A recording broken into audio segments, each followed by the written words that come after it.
자, 오늘은 성경 구절을 상당히 많이 찾을 거고 원고도 그냥 성경 구절로 다 되어 있습니다. 우리가 지금까지 배웠던 교리가 성경적이었다라는 것을 좀 드러낸과 동시에 하나님께서 역사 속에서 이렇게 우리를 향해서 약속하시고 성취해 주신 신실하신 분이시다. 이 점을 성경 말씀을 통해서 좀 알고 또 은혜를 누리고자 합니다. 성경이 아니고 어디서 우리가 또 은혜를 받을 수 있겠습니까? 그래서 그 성경 구절을 어떤 것은 좀 제가 그냥 쉽게 넘어가고 또 어떤 것은 추가로 설명을 하면서 빨리 넘어가는 것도 있고 좀 길게 설명하는 것도 있고 이렇게 해서 진행하도록 하겠습니다. 자, 오늘 봉독 요한복음 1장 14절이에요.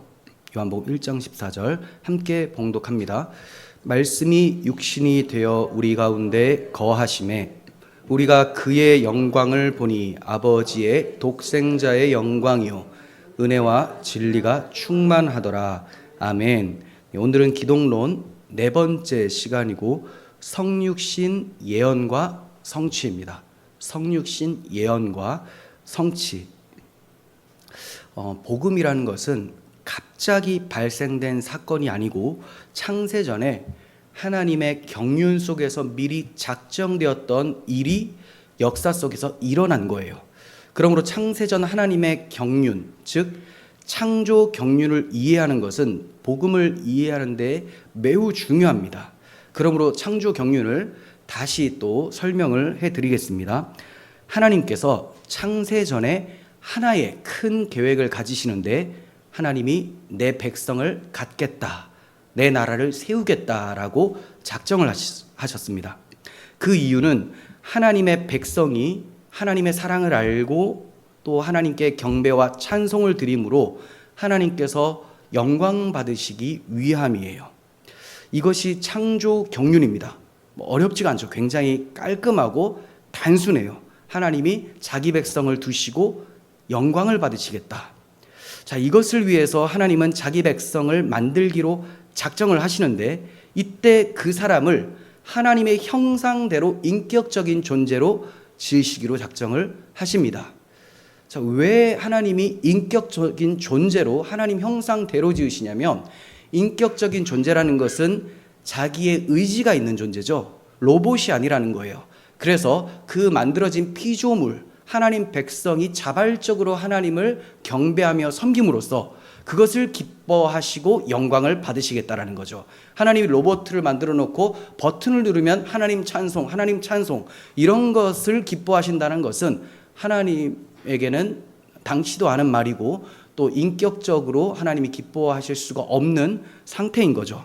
그래서 하나님은 자기 형상대로 인격적인 존재, 즉 자유의지를 가진 존재로 인간을 지으시기로 하셨어요. 그런데 이처럼 자유의지를 지닌 한 인격을 만드시면 그가 얼마 후에 하나님을 섬기다가 반역을 해서 하나님으로부터 타락하게 될 것도 아셨습니다. 자, 그렇게 반역한 죄인은 생명의 근원이신 하나님으로부터 타락한 것이기 때문에 생명을 잃어버리고 사망과 저주에 이르게 됩니다. 자, 그렇게 되면 창조 경륜이 무너지게 되죠. 창조 경륜이 하나님 백성으로 영광을 받으시는 거잖아요.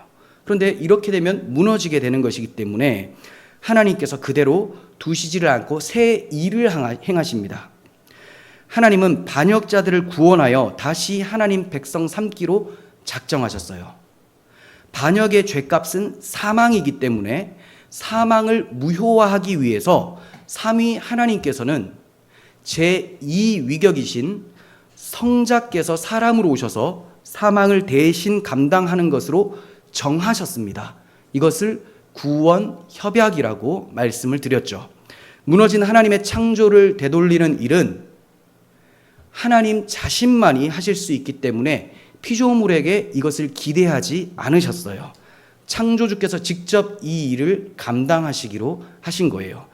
이렇게 구원 협약을 역사 속에서 십자가 사건으로 성취하셔서 반역한 백성을 다시 하나님 백성으로 되돌리심으로 처음 가지셨던 창조 경륜을 이루십니다. 그러니까 창조 경륜이 인간의 자유의지 때문에 무너질 뻔하였으나 하나님의 구원 협약, 하나님의 구원 경륜을 통해서 다시 창조 경륜이 회복되어 하나님은 자기 백성을 회복하셔서 영광을 받으시고 하나님은 그들 가운데 임재하심으로 만유 안에 만유가 되시게 되는 거예요. 자, 이러한 하나님의 창조 경륜을 따라서 창조가 이루어졌고 하나님 백성은 에덴 동산에서 하나님을 섬기게 됩니다.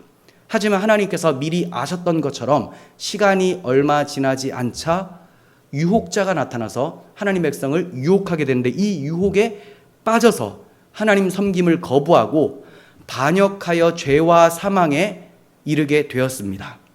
그러나 창세전에 구원 협약이 있으셨기에 자기 백성을 회복하기 위해서 타락한 그 현장에서 구원에 대한 약속의 말씀을 주십니다. 즉 첫사람 아담에게 그 타락한 현장에서 복음을 선포해 주세요. 달리 말해서 내가 너를 구원하겠다라는 약속을 선포해 주십니다.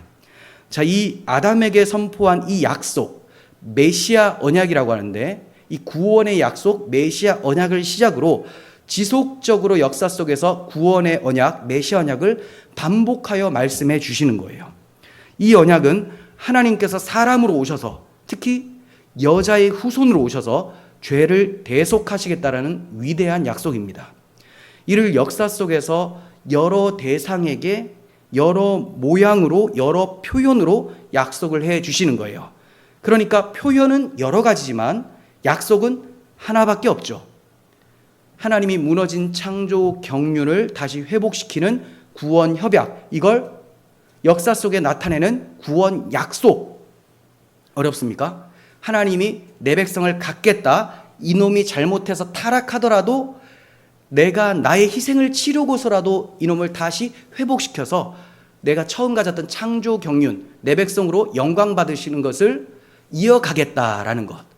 자, 이거를 역사 속에서 타락한 그 첫사람 아담에게 처음 말씀해 주시고 내가 널 구원하겠다. 그리고 아브라함이나 이삭, 야곱, 모세, 다윗 이런 사람들에게 조금 표현은 다르지만 결국 똑같은 언약을 여러 표현으로 약속해 주시는 거예요. 그러니까 성경에는 하나의 약속밖에 없습니다. 모세 언약, 아담 언약, 다윗 언약 여러 가지가 있는 것 같지만 표현이 다를 뿐 다 똑같은 예수 그리스도께서 구속하여 우리를 회복시킨다라는 것. 그래서 창조 경륜을 이루신다라는 그 약속밖에 없는 거예요. 하나님께서는 이 구원 언약, 메시아 언약을 통해서 성육신과 대속의 복음을 모든 세대의 하나님 백성에게 가르치셨습니다. 에덴 동산에서부터 구약시대 모든 세대의 자기 백성에게는 알리셨어요. 이 구원은 타락한 인간으로서는 도무지 상상할 수 없는 신비한 일이기 때문에 비밀입니다. 타락한 인간은 알 수가 없어요. 하지만 하나님께서 창세전에 택하신 자기 백성에게는 이 비밀을 알리시기를 원하셨던 거예요. 그러므로 어떤 때는 하나님께서 직접 알리시기도 하고요. 대부분은 선지자들을 통해서 알려주셨던 거예요. 그러니 하나님 백성은 이 선지자를 통해서 듣는 이 언약을 하나님의 은혜로 이해하게 되고 이게 하나님께서 인간이 되어 오셔서 우리의 죄를 대속하는구나. 이걸 깨닫게 되고요. 창세전에 택함받지 못한 자들은 듣기는 들어도 보기는 보아도 깨닫지를 못하게 되는 것이죠. 그들의 강팍한 마음이 이 복음을 거부하면서 그냥 제사 드리는 나의 열심, 율법을 지키는 내 열심으로 구원을 이루어 보라라고 하나님께서 말씀하신 걸로 오해를 해버리고 행위 구원으로 나아가게 됩니다. 하지만 창세전에 하나님 택하신 백성은 하나님의 은혜가 부어져서 나는 도무지 할 수 없는 전적 타락한 존재구나. 그런데 하나님께서 인간이 되어 오셔서 나를 대속하실 것을 이렇게 약속해 주셨구나. 십계명과 제사법을 통해서 율법을 통해서 하나님의 메시아 언약이 무엇인지를 가르쳐 주셨구나. 이것을 구약시대 전 세대 가운데 하나님 백성들은 깨달으면서 신약시대까지 오게 되는 거예요. 그러니까 구약시대의 사람이나 신약시대의 사람이나 하나님 백성이라면 복음에 대한 이해가 동일하다는 거죠. 동일합니다. 똑같은 하나님, 똑같은 복음을 믿어요. 다만 구약시대에는 그 메시아가 오실 것을 기다린 것이고, 신약 시대는 오신 메시아를 영접한 것이고, 지금은 오셨다가 죽으시고 부활 승천하셔서 다시 오실 주님을 기다리게 되는 것이죠. 자, 이렇게 하나님께서는 전 세대에 걸쳐서 이 복음의 비밀, 구원 협약이 역사 속에 나타날 때는 구원 언약이 되거든요. 창세전에는 협약이 되는데 역사 속에는 하나님 백성에게 약속해 주시는 거잖아요. 구원, 약속, 메시아, 언약, 뭐 여러 가지 표현이 될 수가 있어요. 자, 이 점을 우리가 이제 성경의 굉장히 중요한 말씀들을 토대로 좀 살펴보려고 해요. 어떻게 성육신 사건과 대속 죽음의 사건이 예언되어 있었고 성취가 되는지 여러분 되게 잘 아시는 말씀들로 구성이 되어 있고요. 이걸 만약에 다 찾는다면 밤을 새도 모자랄 거예요. 성경 전체가 다 약속과 예언이기 때문에. 그래서 그 중에서 좀 대표적인 말씀을 꼽아서 설명을 해드리고 또 좀 필요하다면 자세하게 설명을 해드리도록 하겠습니다. 자, 첫 번째는 하나님 백성이 타락한 그 첫 번째 현장, 그 현장에서 하나님은 자신이 구주가 되셔서 구원해 주실 것을 약속해 주십니다. 하나님이 아담과 하와를 심판하실 때 유혹자도 심판하세요. 유혹자는 심판받아 멸망을 당한다고 하고, 아담과 하와는 심판을 받았더니 하나님이 무죄로 해주시겠다고 심판을 하시는 거예요. 지금 심판은 중립적인 심판이에요. 정죄가 아니라. 그래서 유혹자는 심판받아 정죄당해서 끝나게 되고, 그리고 하나님 백성들에게는 심판을 거쳐서 무죄를 선고하심으로 하나님이 자기 백성으로 받아주신다라는 약속을 해주시는 것. 이게 여러분들 잘 아시는 창세기 3장 15절이죠. 한번 봅니다. 내가 너로 여자와 원수가 되게 하고, 뱀이죠, 뱀, 마귀. 마귀에게 여자와 원수가 되게 하겠다. 먼저 여자를 유혹해서 범죄하게 했고, 그리고 그 남자가 여자의 말을 따라감으로써 오히려 컨트롤을 해야 되는데 본인이 따라감으로써 그 대표자가 타락하게 되죠. 그래서 내가 너로 뱀에게 여자와 원수가 되게 하겠다. 내 후손도 여자의 후손과 원수가 되게 하리니 여자의 후손은 내 머리를 상하게 할 것이요 너는 그의 발꿈치를 상하게 할 것이니라. 저는 예전에 이 창세기 3장 15절을 대하는 아담이 어느 정도까지 이해했을까라는 좀 의문이 있었어요. 어떤 메시아가 와서 자기를 대신하여 대속할 것이다, 이걸 믿었다고 저는 봤습니다. 그렇게 설교를 했고요. 그런데 공부를 하다 보니까 더 구체적인 거예요. 아담은 어느 정도를 알았냐면 하나님이 사람이 되셔서 자기 죄를 대속하실 것을 알았어요. 이 창세기 3장 15절을 들었을 때 하나님이 사람이 되셔서 자기의 죄를 대속하실 거라는 것을 알았습니다. 아담은 이 약속이 하나님 자신이 이룰 것으로 이해를 했어요. 자기를 망하게 한 유혹자를 망하게 하실 분은 하나님뿐임을 깨닫게 됩니다. 하나님만이 자기의 피조물을 회복시킬 수 있는 능력이 있다는 것을 알게 되죠. 우리도 알잖아요.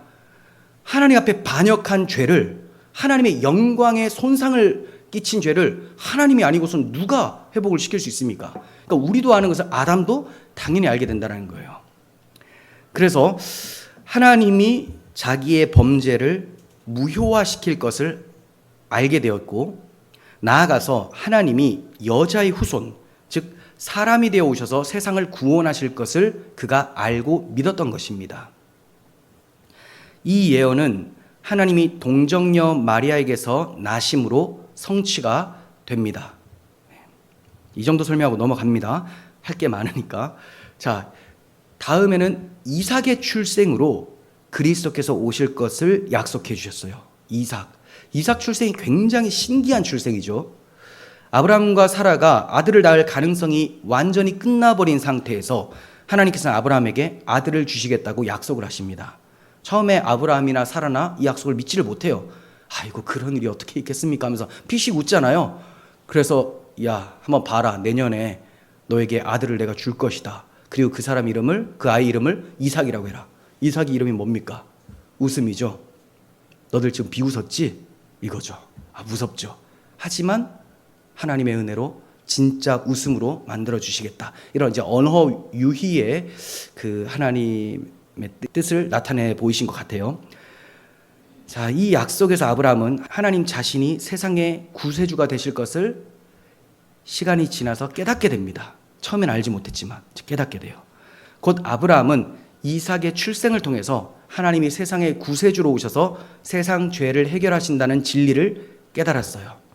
아브라함은 하나님의 아들이 그리스도로 오실 것을 깨달았습니다. 이를 예수 그리스도께서 확증해 주셨죠.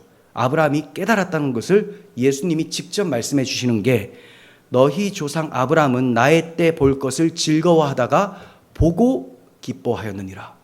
예수님이 어떠한 분인지를 미리 봤고 무슨 일을 행하실 거를 보고 기뻐한 거예요. 아브라함이 깨달은 거죠. 하나님이 이삭의 후손으로 세상 구세주로 오시리라는 약속은 그리스도가 아브라함과 다윗의 후손으로 오심으로 성취되었습니다. 자, 이제 세 번째, 하나님이 선지자로 오실 것도 약속이 되었어요. 제2위격이신 성자께서 선지자로 오실 것. 이거는 모세에게 주셨던 말씀을 통해 나타나죠. 신명기 18장 15절 보시면 내 하나님 여호와께서 너희 가운데 내 형제 중에서 너를 위하여 나와 같은 선지자 하나를 일으키시리니 너희는 그의 말을 들을지어다. 하나님께서 말씀하신 바를 지금 모세가 이스라엘 백성들에게 전하고 있죠. 나와 같은, 하나님께서 나 같은 선지자. 모세는 어떤 선지자입니까? 하나님 말씀을 대언하고 하나님을 만나서 그 영광을 받고 하나님 말씀을 전했던 사람, 이스라엘을 애굽의 압제에서 구원해낸 사람, 이런 선지자를 보내시겠다라고 말씀하시는 거예요. 자, 이 예언을 사도 요한이 자기 복음서 요한복음을 통해서 그리스도를 그 선지자로 호칭함으로써 확증을 했습니다. 살펴보진 않겠습니다. 자, 4번, 네 번째, 하나님이 동정녀 탄생으로 오실 것도 예언이 되어 있어요. 우리 지난 시간에 살펴봤던 동정녀 탄생 교리가 이미 이사야 7장 14절을 통해서 예언이 되었어요. 그러므로 주께서 친히 징조를 너희에게 주실 것이라. 보라, 처녀가 잉태하여 아들을 낳을 것이요 그의 이름을 임마누엘이라 하리라.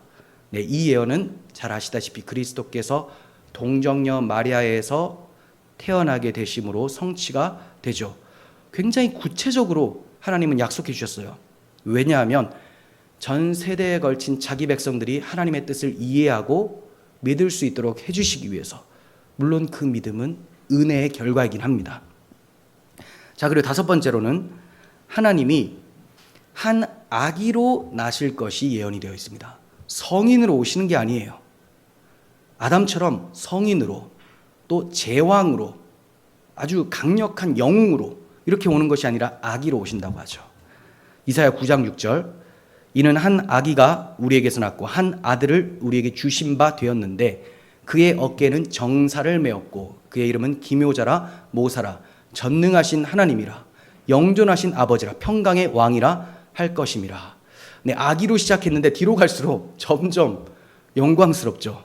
아기, 한 아들, 근데 어깨에 정사를 메었고 기묘자, 모사라, 전능하신 하나님, 영존하시는 아버지, 평강의 왕이라고 합니다. 그러니까 이 아기가 하나님이고 영존하신 아버지라는 것은 지금 성부를 가리키는 말이 아니에요. 하나님이 모든 피조물의 아버지시잖아요. 창조주시잖아요.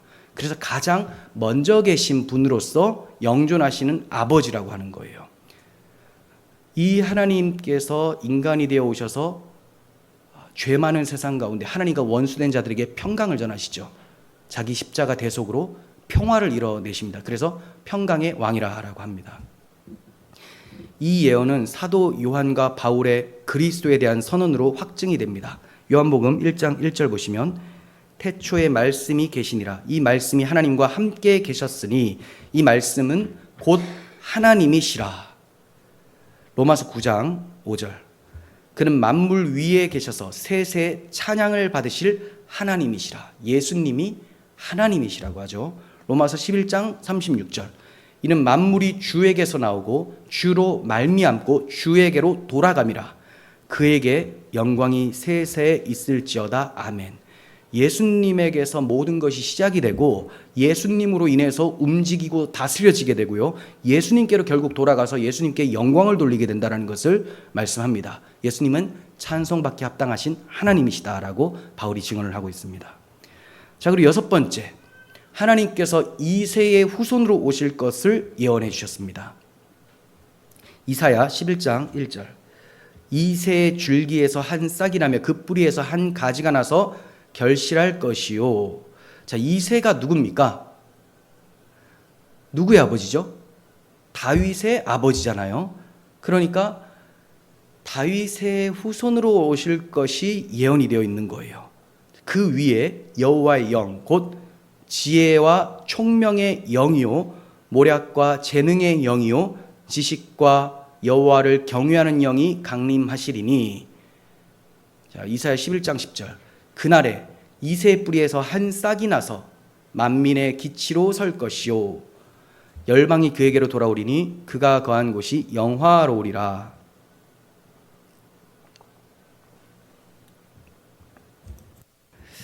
자, 이 예언은 그리스도께서 다윗의 씨로 나심으로 확증이 되죠. 네, 그럼 이제 일곱 번째 약속은 하나님이 성육신하여 상함 받으실 것을 예언하셨습니다. 성육신하신 이유는 우리 죄와 저주를 담당하시기 위해서죠. 사망과 저주. 그러니까 그 사망과 저주를 담당하려면 상함을 받게 돼요. 굉장히 고난을 받게 됩니다. 이 점을 이미 구약시대 때 말씀해 주신 거예요. 이사야 52장 14절 이하. 전에는 그 모양이 타인보다 상하였고 그의 모습이 사람들보다 상하였으므로 많은 사람이 그에 대하여 놀랐거니와 그가 나라들을 놀라게 할 것이며 왕들은 그로 말미암아 그의 입을 봉하리니. 네, 전에는 그 모양이 타인보다 상하였다라는 것은 그리스도께서 가시관을 쓰시고 상처를 크게 입으실 것을 예언해 주신 것이고요. 또 그 모습이 사람들보다 상했다라는 것은 채찍에 맞음으로 온몸에 상처가 입혀지게 된다라는 것을 말씀해 주신 거예요. 하지만 주님께서 부활하심으로 나라들을 놀라게 하고 왕들로 그들의 입을 막게 하죠. 온 세상의 구주가 되시는 것입니다. 자, 하나님이 평범한 사람으로 오실 것을 예언해 주셨어요. 평범한 사람, 영웅이 아니에요. 다윗과 같이 아주 정치적, 군사적, 경제적 메시아가 아니라 평범해요. 심지어 초라합니다. 자, 이사야 53장 2절. 그는 주 앞에서 자라나기를 연한 순 같고 마른 땅에서 나온 뿌리 같아서 고운 모양도 없고 풍채도 없은즉 우리가 보기에 흠모할 만한 아름다운 것이 없도다. 주님께서 이렇게 초라한 모습으로 오신다라는 것은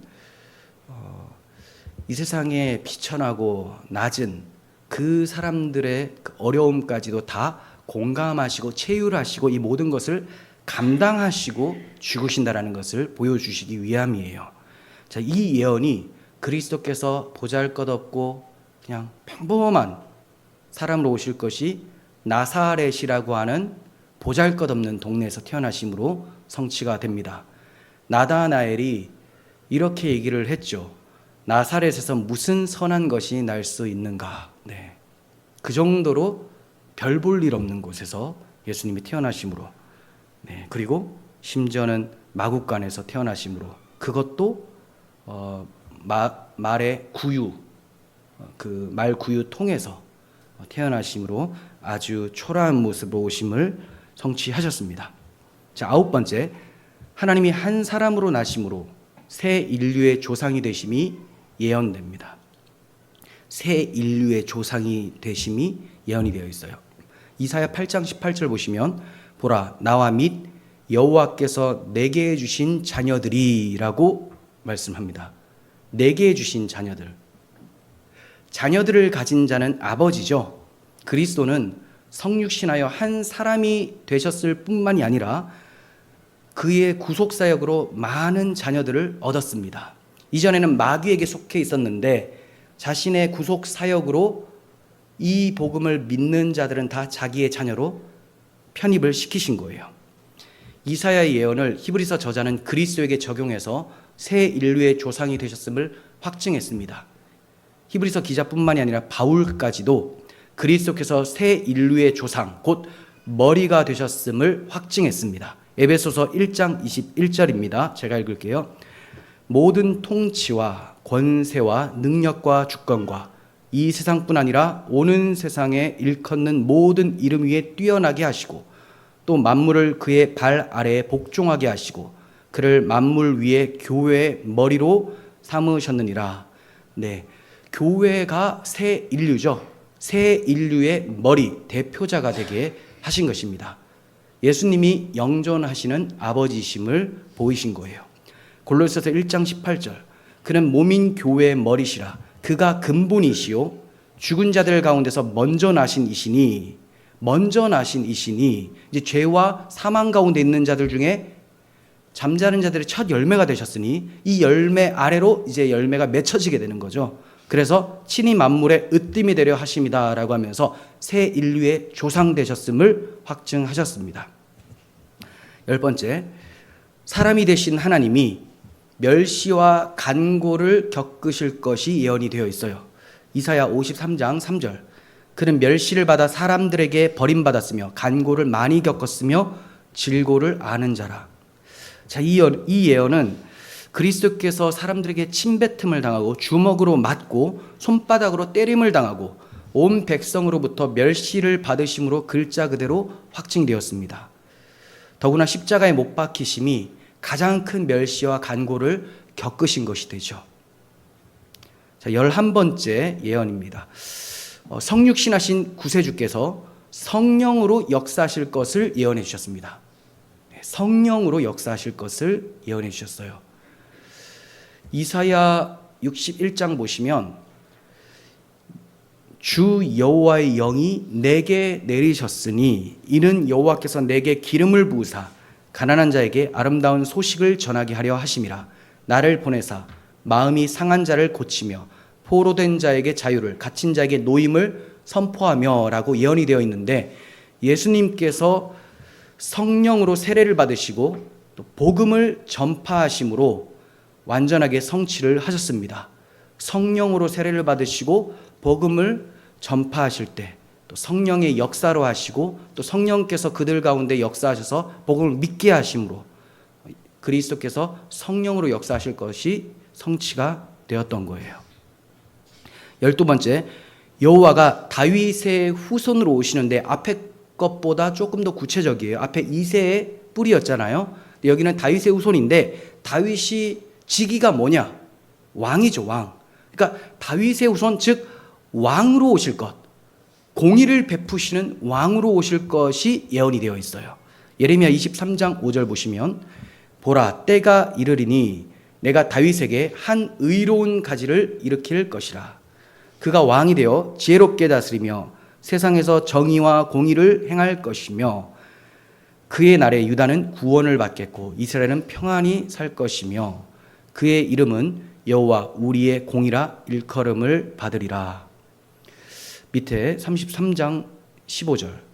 그날 그때에 내가 다윗에게서 한 공의로운 가지가 나게 하리니 그가 이 땅에 정의와 공의를 실행할 것이라. 이스라엘 집에 왕위에 앉을 사람이 다윗에게 영원히 끊어지지 아니할 것이며 라고 합니다. 그러니까 다윗의 후손, 즉 왕으로 오신다라는 성취는 마태복음 1장 족보를 통해서 확증이 되죠. 마태복음 1장 족보는 다윗의 후손으로 오신 메시아가 예수시다. 그래서 그 아브라함과 다윗의 자손 예수 그리스도의 계보다라고 쭉 내려오면서 이제 다윗의 혈통으로 이어진 자로서 그가 왕으로 오셨다라는 것을 나타내 보여주셨습니다. 그리고 또 유대인의 왕으로 나신 이가 어디 있느냐라고 동방박사들이 말을 함으로써 예수님이 왕으로 오신 분이심이 입증이 됐고요. 천사 가브리엘이 마리아에게 말하기를 다윗의 왕위를 그에게 주리니라고 하셨어요. 또 예루살렘 입성 시에 온 무리가 예수님을 향해서 찬송하리로다. 주의 이름으로 오시는 왕이여. 이렇게 얘기를 했습니다. 주의 이름으로 오시는 왕이시여. 또 유다가 구원을 받는다라는 것은 오순절에 베드로의 복음 설교를 통해서 그리스도의 구속사역을 믿는 유대인들이 많이 일어남으로 성취가 됩니다. 그런데 이 왕이신 분이 공의로운 왕으로서 정의와 공의를 행한다라고 하죠. 자, 이것은 뭘까요? 하나님의 공의는 죄인들에게 심판을 내리시는 거예요. 이 심판을 자기가 대신 받으심으로 하나님의 공의를 만족시켜 주신 분이세요. 그래서 공의로운 왕이신데, 자, 이 복음을 믿지 않는 자들에게는 다시 오셔서 공의로운 심판을 행하심으로 저들을 사망에 이르게 하신다라는 공의로운 왕이심을 나타낸 것입니다. 이해가 되시죠? 그러니까 믿는 우리들에게는 공의로운 심판을 예수님이 대신 받음으로 하나님의 공의를 만족시켜 주신 것이고, 믿지 않는 자들에게는 마지막 날에 공의로운 왕으로 오셔서 믿지 않는 자들을 심판하심으로, 지옥에 보내심으로 하나님의 공의를 실행할 왕으로 오신다는 거죠. 자, 13번째는 여호와께서 인자로서 하늘에서 내려오신다는 것이 예언되어 있습니다. 인자로서. 인자는 예수님이 스스로를 지칭할 때 사용한 표현인데, 사람의 아들, 원래는 인자, 사람의 아들인데, 사람의 아들로 오신 하나님, 이게 이제 본 완벽한 뜻이라고 보시면 돼요. 사람의 아들로 오신 하나님. 그래서 사람의 아들 인자는 예수님 자신을 가리키는 건데, 이게 다니엘서에 예언이 되어 있었습니다. 다니엘서 7장 13절, 내가 또 밤 환상 중에 보니 인자 같은 이가 하늘 구름을 타고 와서 옛적부터 항상 계신 이에게 나아가 그 앞으로 인도되매 그에게 권세와 영광과 나라를 주고 모든 백성과 나라들과 다른 언어를 말하는 모든 자들이 그를 섬기게 하였으니 그의 권세는 소멸되지 아니하는 영원한 권세요 그의 나라는 멸망하지 아니할 것이니라. 네, 이것은 그리스도께서 대제사장 앞에서 자기에 대해서 증언하시고 십자가에서 대속하심으로 성취하셨고 또 재림 때 완성하실 내용입니다. 자, 마가복음 14장 61절에서 대제사장이 이렇게 묻습니다. 네가 찬송받을 이의 아들 그리스도냐? 예수께서 이르시되 내가 그니라. 인자가 권능자의 우편에 앉은 것과 하늘 구름을 타고 오는 것을 너희가 보리라. 네. 그리스도께서는 구속을 성취하시고 성령으로 오시면서 예수 믿는 자들, 창세전에 택한 자기 백성들에게 하나님으로 받아들여지게 되고요. 또 다시 오실 때는 믿는 자와 믿지 않는 모든 자에게 하나님이심을 나타내시게 된다는 것을 보게 됩니다. 자, 14번째는 예수님이 나귀를 타고 입성하실 것이 예언이 되었어요. 나귀를 타심. 스가랴 9장 9절 보시면 시온에 따라 크게 기뻐할지어다. 예루살렘에 따라 즐거이 부를지어다. 보라, 내 왕이 내게 임하시나니 그는 공의로우시며 구원을 베푸시며 겸손하여서 나귀를 타시나니 나귀의 작은 것 곧 나귀 새끼니라. 그가 이방 사람에게 화평을 전할 것이요 그의 통치는 바다에서 바다까지 이르고 유브라데 강에서 땅끝까지 이르리라. 그리스도께서 나귀를 타신다는 예언은 그리스도께서 예루살렘에 입성하실 때 나귀를 타고 들어가심으로 성취가 됩니다. 자, 그런데 이 나귀를 타신다라는 그 예언의 진짜 의미를 많은 사람들이 제대로 알지는 못합니다. 어느 정도는 아는데 나귀를 타신다, 어떤 적토마, 백마 이런 거 타고 들어가면 멋지잖아요. 그런데 나귀는 굉장히 초라하니까 겸손하셔서 이렇게 타신다, 이 정도까지만 접근을 해요. 물론 그것도 맞죠. 예수님은 제왕으로 오신 분이 아니기 때문에. 그런데 나귀를 타신다라는 것은 구속사적인 의미가 더 깊게 있습니다. 예수님께서는 군림하러 오신 왕이 아니시라 섬기러 오신 분이시죠. 섬김의 왕이에요. 그 섬김은 십자가 대속 죽음으로 이행을 하십니다. 발 닦아주는 정도로 이행하신 것이 아니라, 그것도 맞죠. 일부를 보여주신 거예요. 내가 종처럼 너희를 섬기겠다. 근데 어느 정도? 너희를 대신하여 십자가에서 죽는, 하나님의 종으로 죽는 것으로 진정한 섬김을 보이겠다라는 거예요. 자, 이것을 보여주는 내용이 나귀를 타고 입성하시는 거예요. 좀 연결이 되십니까? 안 되는 것 같죠? 아니, 십자가에서 죽기까지 섬기시는 것, 이거랑 나귀랑 무슨 상관인가? 성경에서 나귀는 부정한 짐승으로 분류가 돼요.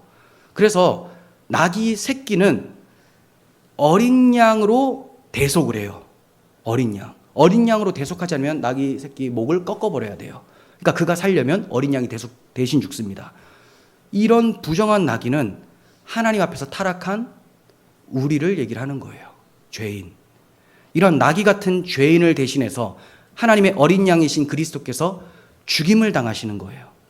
그리하여 나귀와 같은 이 죄인은 죄의 용서를 받고 영광을 얻게 됩니다. 성에 들어가게 돼요. 자, 이 점을 가르쳐 주시기 위해서 예수님이 나귀를 타고 예루살렘 성으로 입성하시는 거예요. 나귀 같은 죄인인 나와 동일시하셔서 예수님은 십자가에서 죽으심으로 나 같은 나귀를 하나님의 자녀로 삼아주시는 영광, 그 성에 들어가서 하나님을 만나게 해주시는 영광을 누리게 해주시는 것이죠. 자, 그리고 15번째, 성육신하신 하나님이 은 30에 팔리실 것도 예언이 되어 있습니다. 굉장히 구체적이죠. 얼마에 팔리실 것, 무엇을 타고 다니실 것, 뭐 어디에 오실 것. 오늘 언급하지 않았지만 미가서 5장 2절에서는 예수님이 베들레헴에서 태어나실 것까지도 다 예언이 되어 있어요. 그러니까 누구든지 예수님 보면 예수님이 약속된 메시아가 아님을 말을 할 수가 없어요. 무조건 약속된 메시아임을 알아야 되는 거죠. 그런데 사람들이 몰라요. 자, 보세요. 은 30 팔릴 것, 스가랴 11장 12절. 그들이 곧 은 30개를 달아서 내 품삯을 삼은지라. 여호와께서 내게 이르시되 그들이 나를 헤아린 바, 내 값을 매긴 바예요. 그 삭을 토기장이에게 던지라 하시기로 내가 곧 그 은 30개를 여호와의 전에서 토기장이에게 던지고.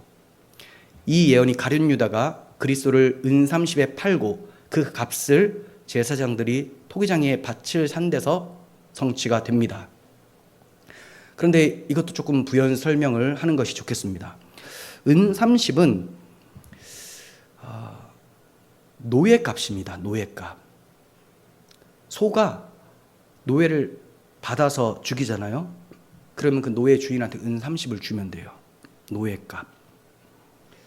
하나님께서 스가랴를 통해서 말씀하실 때 이 은 30이 왜 나왔냐면 하나님이 자신의 대리자격인 선지자를 보내셔서 이스라엘을 먹이는 목자로 삼으셨어요. 저들이 원래 저들을 다스리고 있었던 목자들은 다 거짓 목자들이어서 정말 형편없는 거예요. 양들이 너무 불쌍한 거예요. 그래서 하나님이 직접 뽑으신 선지자들, 이들을 목자로 보내주셨어요. 자, 그런데 이 목자들, 선지자들이 열심히 목양을 했죠. 말씀을 전하고 말씀이 꼴이니까 먹였는데 이 선지자들에 대한 품삯이 은 30입니다. 그러니까 종처럼 여겼다라는 거죠. 다르게 말하면 하나님이 친히 이스라엘의 목자가 되셔서 저들을 인도해 주시려고 했는데 이스라엘이 그 하나님의 사역에 대해서 매긴 품삯이 은 30이었던 거죠. 그러니까 은 30은 하나님께서 친히 보내신 목자를 향해서 가진 마음의 상태를 정확하게 보여주고 있는 거예요. 하나님께서 보내신 목자에 대한 그들의 평가는 노예다. 저거 그냥 노예처럼 취급하자. 저게 무슨 목자냐. 이렇게 대우를 하고 있었던 거죠. 그러므로 하나님 백성인 양들을 돌본 대가로 선지자가 받은 돈은 죽은 종의 몸값에 지나지 않았습니다. 얼마나 모욕적인 액수입니까? 하나님께서는 선지자에게 그들이 나를 헤아린 바 그 삭슬이라고 말씀하셨어요. 그들이 나를 평가해서 매긴 값. 네. 그런데 원어에 보면 의미가 후하게 쳐준 값이에요. 은 30을 주기 싫은데도 야, 그래도 은 30까지 쳐줄게. 누구를? 여호와께서 보내신 목자들, 선지자들. 근데 사실은 여호와를 그렇게 대했다는 거죠. 그래서 쉬운 성경은 그 돈을 옹기장에게 던져버려라. 그들은 내가 그만큼밖에 가치가 없다고 생각했던 것이다. 이렇게 번역을 합니다. 마태복음 27장에 가면 유다가 예수님을 팔고 은 30을 받아요. 그런데 이제 마음에 괴로움이 찾아와서 대제사장들과 장로들에게 도로 갖다 줍니다. 그러자 이 대제사장과 장로들은 네 죄값은 네가 당해라 라고 해버리고 유다는 이 은 30을 성소에 던져놓고 목매어서 자살을 하게 됩니다. 그러자 대제사장들은 그 은을 거두어서 토기장이에 밭을 사서 나그네의 묘지로 삼았습니다. 스가랴서의 말씀대로 성취가 되었죠. 네, 이스라엘 백성들이 불쌍해서 하나님이 목자들을 보냈는데, 하나님이 친히 목자가 되어주셨는데, 이스라엘의 거짓 목자들도 악했는데 양들도 이미 악한 상태가 되어버렸던 거죠. 그래서 하나님을 은 30에 치부해버린 결과가 예수님이 오셨을 때 은 30으로 여겨서 팔아버리는 결과를 낳게 된 거예요. 자, 16번째, 그리스도가 십자가에 못 박히심이 예언이 되어 있습니다. 신명기 21장 23절 보시면 그 시체를 나무 위에 밤새도록 두지 말고 그날에 장사하여 내 하나님 여호와께서 내게 기업으로 주시는 땅을 더럽히지 말라. 나무에 달린 자는 하나님께 저주를 받았음이니라. 네, 정말 예수님이 나무에 달리셨고 또 밤새도록 두지 않으시고 그날 저녁에 끌어내리고 무덤에 장사된 바 되셨죠. 스가랴 12장 10절, 내가 다윗의 집과 예루살렘 주민에게 은총과 강구하는 심령을 부어주리니 그들이 그 찌른 바 그를 바라보고 그를 위하여 애통하기를 독자를 위하여 애통하듯 하며 그를 위하여 통곡하기를 장자를 위하여 통곡하듯 하리로다. 네, 그러니까 이 찌른 바라는 것은 로마 병사가 그리스도를 창으로 찔러서 죽음을 확인한 데서 성취가 되고요. 백성들이 애통하고 통곡하는 것은 그리스도께서 십자가를 지고 골고다로 가실 때 거기 있는 백성들과 여자들이 가슴을 치고 울면서 따라간 것으로 성취가 됩니다. 그리고 이후에 성령이 오심으로 복음을 들은 자들이 우리가 어찌할꼬 하면서 가슴치며 회개하고 예수 그리스도를 믿는 데서 또다시 성취가 되어지는 거예요. 자, 17번째, 그리스도의 제자들이 흩어질 것도 예언되어 있습니다. 예수님이 십자가를 지시게 되면 제자들은 다 도망가게 된다라는 것도 예언이 되어 있어요. 스가랴 13장 7절, 카라 깨어서 내 목자 내 짝된 자를 치라. 목자를 치면 양이 흩어지려니와 작은 자들 위에는 내가 내 손을 들이우리라. 네, 이 예언은 그리스도가 제자들에게 너희는 다 흩어질 것이다. 네가 나를 3번 부인하리라 라고 한 데서 성취가 됐고 정말로 말씀하신 대로 다 흩어짐으로써 성취가 되었습니다. 또한 작은 자들에게는 내가 내 손을 들이운다는 것은 이스라엘의 남은 자들로서 그리스도께서 부활하신 후에 제자들을 찾아가셔서 다시 모으심으로 성취가 되는 거예요. 자, 18번째, 하나님이 성육신하여 언약의 사자로 나타나실 것도 예언이 되어 있습니다. 언약의 사자, 말라기서 3장 1절, 보라 내가 내 사자를 보내리니 그가 내 앞에서 길을 준비할 것이요. 자, 하나님이 먼저 미리 보내는 사람이 있다는 거예요. 자, 그가 내 앞에서 길을 준비한다. 하나님 오시기 전에 길을 준비하는 사람. 자, 또 너희가 구하는 바 주가 갑자기 그의 성전에 임하시리니 곧 너희가 사모하는 바 언약의 사자가 임하실 것이라. 앞에 사자하고 언약의 사자는 다릅니다. 뒤에 언약의 사자는 하나님이에요. 그가 임하시는 날을 누가 능히 당하며 그가 나타나신 때는 누가 능히 서리오라고 합니다. 자, 이 예언이 세례 요한이 나타나서 그리스도를 하나님의 아들과 하나님의 어린 양으로 증언함으로 내 사자를 보내리니 내 앞에서 길을 준비할 것이오라는 말씀이 성취가 됩니다. 또한 그리스도께서 제자들과 언약을 맺으시죠. 이는 내 피로 세우는 새 언약이니라고 하시면서 언약의 사자로 성취가 됩니다. 자, 그리고 누가 능히 서리오, 그가 나타난 때에 누가 능히 서리오라는 말씀을 통해서, 자, 이것은 계시록에서 최후 심판 때에 완전히 성취될 것을 보여주셨어요. 이게 계시록 6장 17절에서 산과 바위와 내 위에 떨어져서 저 하나님과 어린 양의 진노에서 우리를 좀 가려달라라고 하잖아요. 이 하나님의 진노의 큰 날에 누가 능히 서리오 이렇게 얘기를 합니다. 근데 7장에 넘어가면 누가 능히 서 있어요. 그게 누굽니까? 14만 4천 명 어린 양의 피에 옷을 씻은 자들, 예수 그리스도의 피 복음을 믿는 자들은 하나님 앞에 담대히 서 있고, 그렇지 않은 자들은 누가 능히 서리오 하면서 무서워서 벌벌 떨게 되는 심판의 날이 최후 심판 때 임하게 된다는 것입니다. 자, 이제 마지막 19번, 그리스도의 사자 전령, 전령인 세례 요한이 엘리야로 오실 것이 예언이 되어 있습니다. 말라기서 4장 5절. 보라, 여호와의 크고 두려운 날이 이르기 전에 내가 선지자 엘리야를 너희에게 보내리니 그가 아버지의 마음을 자녀에게로 돌이키고 자녀들의 마음을 그들의 아버지에게로 돌이키게 하리라. 이 예언대로 세례 요한이 회개를 촉구합니다. 회개. 그러니까 엘리야가 정말 살아서 오는 게 아니라 엘리야가 회개하라고 외쳤었던 그 사역을 똑같이 할 사람을 마지막 때 보낸다라는 거예요. 실체이신 그리스도가 오시기 전에 먼저 회개를 독려함으로써 회개하고 저 오신 그리스도를 믿도록 하는 사역을 세례 요한이 외치게 되죠. 그래서 세례 요한이 회개를 촉구하고 그리스도를 증거함으로 엘리야로서의 소임을 다하게 됩니다. 그리스도께서도 세례 요한을 엘리야로 증거하셨어요. 오리라 한 이 엘리야가 바로 이 사람이다라고 하셨던 거예요. 마무리하겠습니다. 하나님께서는 성육신과 대속에 대한 예언을 타락한 그 현장에서부터 구약시대 전체에 걸쳐서 계속 말씀해 주셨어요. 그리고 그리스도께서는 말씀하시고 행하심으로 이 모든 예언들을 다 성취하셨습니다.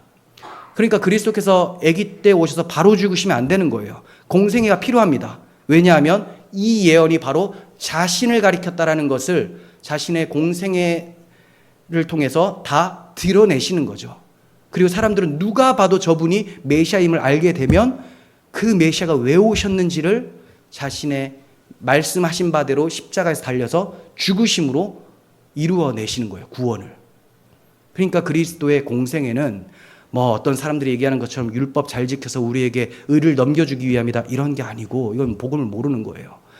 자기가 창세전부터 작정되었던 구원 협약되어 있었던 창조의 중보자이시고 구약시대 줄곧 메시아로 예언된 그 실체시라는 것이 드러내시는 기간, 그리고 자기 백성을 위해서 갑자기 죽는 것이 아니라 태어날 때부터 죽음에 이르기까지 계속 그 모든 죄의 짐을 지시고 대신 고난을 받으시는 기간입니다.